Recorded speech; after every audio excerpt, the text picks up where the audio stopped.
Hello, I'm Martha Swanson, and this is my EFL 074 Reading 4 course online, and I'd like to show you just a few of my favorite features about this online course.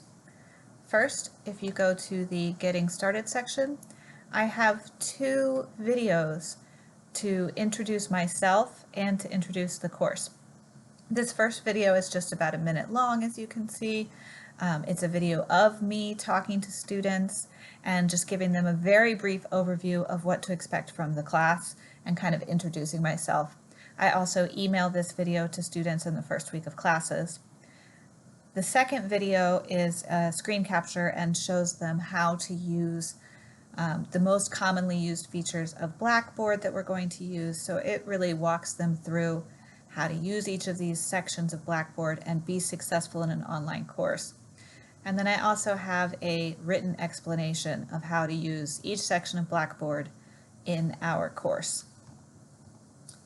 In the faculty information section, I have my schedule, a little bit of fun information about me,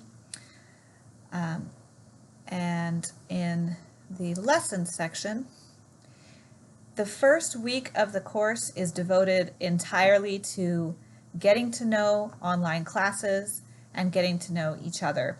And I've really found that even though it might seem like this makes you spend more time, it actually saves us time in the long run because I spend this first week making sure that everybody knows how to best utilize Blackboard and be most successful in using this online course. I ask students to introduce themselves first in a collaboration post, and because I am teaching a foreign language, I also ask them to make a VidGrid video and speak to us. And I ask them to post their goals. They create goals at the beginning of the semester. We check back in at the middle of the semester and at the end of the semester so that I can touch base with students and see what they need from me to help them accomplish these goals. In their first collaboration assignment, I also teach them how to add a photo to Blackboard, how to change their name in Blackboard, and this gives us all a little bit more of a personalized class experience because we don't have to talk to people with little empty head icons, and we'll make sure that we're calling people by the names that they prefer. And you can also see that I create a post for this as well. I introduce myself so that students know how they can introduce themselves, how they can answer all these questions in more than just one sentence answers. For the rest of the lessons, they are organized by the skills that the students need to learn each week, and I also make sure that I include dates and chapters at the front of the folder so that it's very easily organized. Students can find where they need to be clicking to see that week's information. Most chapters take more than 1 week, so there are subfolders underneath, and students do not have access to all the folders at once. So if today's date is September 15th, I will have access to this folder, and I've set it with adaptive release so that as soon as I've finished all the assignments for this week, I will have access to this folder. But I never let students work more than 1 week ahead.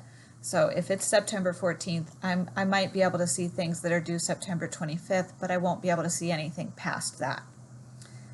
Within each lesson folder, my task lists are organized with items to review and assignments to submit so that students can quickly see which items will be graded and they need to turn in.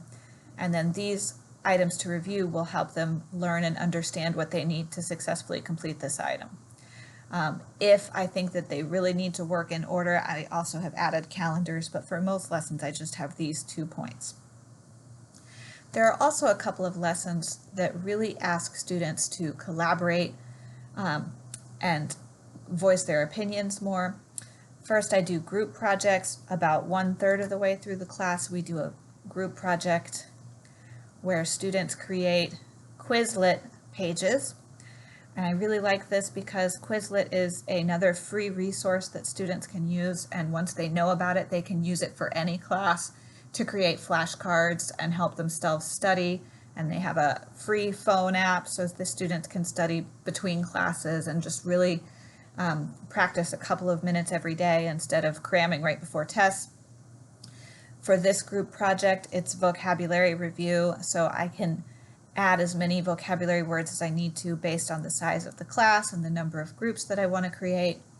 And when they are finished with this assignment, I will also share the links to each group's Quizlet set so that the whole class can use that resource to study. In our second group activity, we are working not only in groups, but also students get to choose the topic that they want to review. So at this point in the semester, we are talking about perspective, point of view, and bias. So I asked students at the beginning of the week to meet with their group and decide what topics are interesting to them. And then they each go find articles or videos about that topic that have different perspectives, and they can work as a group to discuss how different creators or authors might come at a topic from different point of views, and they can look for bias. So this group project not only allows students to work collaboratively, but it also enables them to be more owners of their education and choose a topic that is interesting to them.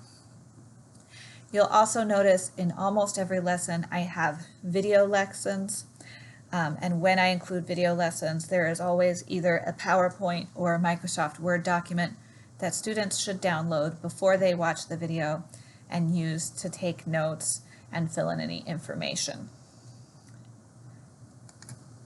Finally, if we come to our final exam folder, for my final exam, I have a video walkthrough with, again, a Word document. This Word document is an outline of everything they have learned throughout the whole semester, so they can fill it in to prepare and review for the final exam. But also, I let them know that if they either print this document and fill it out on paper, or use a notebook and write these terms and fill in the extra information in their notebook, they can use that document during the final exam. But it has to be printed. I use Respondus for my final exam, so they cannot open any other web pages while they're taking the exam. But if they've got good notebooks, I'm okay with letting them refer to those notes. There's also a time limit for the final exam, so I found that allowing them to use this review guide doesn't dramatically skew the results. In addition, I do live virtual meetings for final exam review, and I try to create some in the morning and some in the afternoon so that I have a variety of times, and hopefully students can meet and come talk with me before they take the final exam. So these are some of my favorite things about EFL 074. I hope that it has helped pique your interest.